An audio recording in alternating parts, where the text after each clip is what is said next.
बच्चों, इस बार फसल अच्छी तरह कटी है। ध्यान से कटाई करो। एक भी दाना बर्बाद नहीं होना चाहिए। पिताजी, जैसा आपने कहा है, हम भी ध्यान से कटाई करेंगे। तीनों बेटों ने अलग अलग तरीके से काम किया और शाम तक पहले बेटे ने फसल बहुत जल्दी काट ली और बर्बाद हो गई।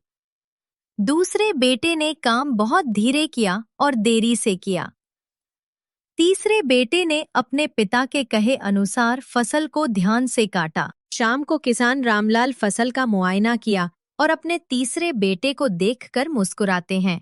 देखो बच्चों, जो सावधान से फसल को काटा, उन्हें सबसे अच्छे परिणाम मिला है। धन्यवाद पिताजी, आपसे सुनकर अच्छा लगा।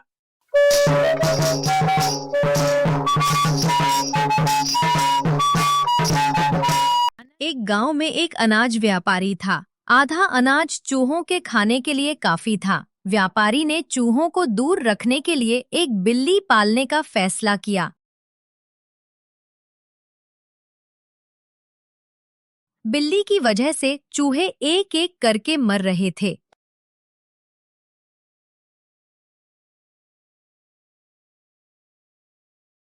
एक दिन सभी चूहे इकट्ठा हुए। एक चूहे ने कहा कि अगर हमें इस बिल्ली से बचना है तो हमें इसके गले में घंटी बांध देनी चाहिए। तब हमें पता चल जाएगा कि बिल्ली कब आ रही है। सभी चूहे खुश हो गए, लेकिन एक चूहे ने पूछा, घंटी कौन बजाएगा? एक भी चूहा आगे नहीं आया। सभी चूहे चुप रहे। इस कहानी की सीख यह है कि सलाह देना आसान है, लेकिन उस पर अमल करना मुश्किल।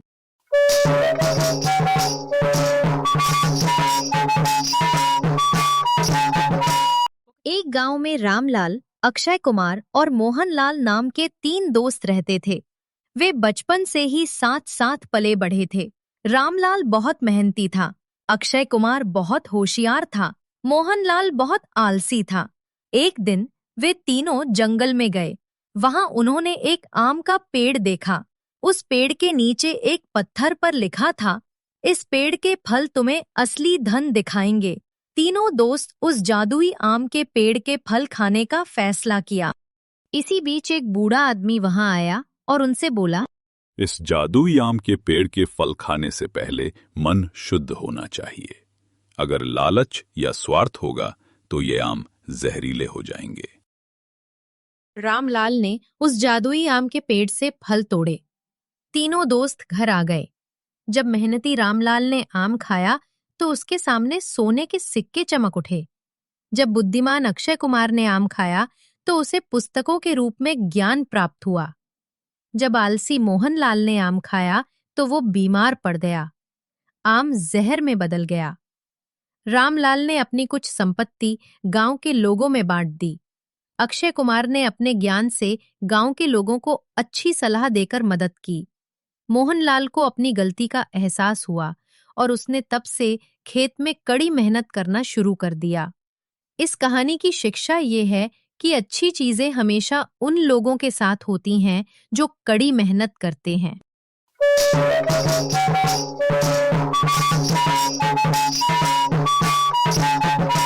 एक गांव में केसरीलाल नाम का एक ईमानदार किसान रहता था। एक छोटा सा खेत, एक छोटा सा घर, 2 बैल और एक छोटा सा परिवार ही उसका जीवन था। वो हमेशा सच बोलता था। उसे किसी से कोई उम्मीद नहीं थी। एक बार उस राज्य के राजा ने एक नया कानून बनाया। अगर किसी को खेत में सोने के सिक्के मिलते तो उसे उन्हें राजा के दरबार में लाना होता। राजा उनकी जांच करता और तय करता कि ये सिक्के किसके हैं। एक दिन जब केसरीलाल खेत जोत रहा था तो जमीन में एक घड़ा मिला। उसमें सोने के सिक्के थे। वो हैरान रह गया। उसने तुरंत अपनी पत्नी को बुलाया और कहा, राधा, देखो, ये घड़ा हमें खेत जोतते समय मिला था। इसमें सोने के सिक्के हैं। राजा के नियम के अनुसार इन्हें राजा के दरबार में ले जाना जरूरी है। केसरी जी, मेरी बात तो सुनो।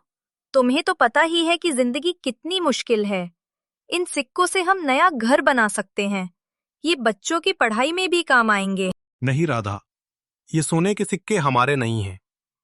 जो धन हमारा नहीं होता वो कभी सुख और आनंद नहीं लाता।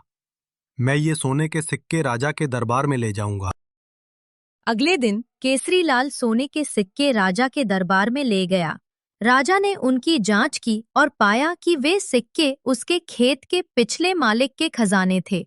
राजा ने खेत के पिछले मालिक को बुलाया। स्वामी, मैंने ये खेत केसरी लाल को बेच दिया है। अब ये खेत उसका है, इसलिए ये सिक्के केसरी लाल के होने चाहिए। तुम दोनों ने सच कहा। तुम ईमानदार और सच्चे थे। मैं खेत में मिले सोने के सिक्के केसरी लाल को दे दूंगा। मैं तुम दोनों की ईमानदारी की कद्र करता हूं और इस साल तुम्हारा कर माफ कर रहा हूं।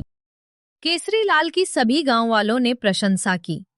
केसरी लाल खेत में मिला और राजा द्वारा दिए गए धन से उसने कुछ और जमीन खरीदी, उस पर घर बनाया और मेहनत मजदूरी और खेती बाड़ी करते हुए अपनी पत्नी बच्चों के साथ सुखी जीवन व्यतीत करने लगा।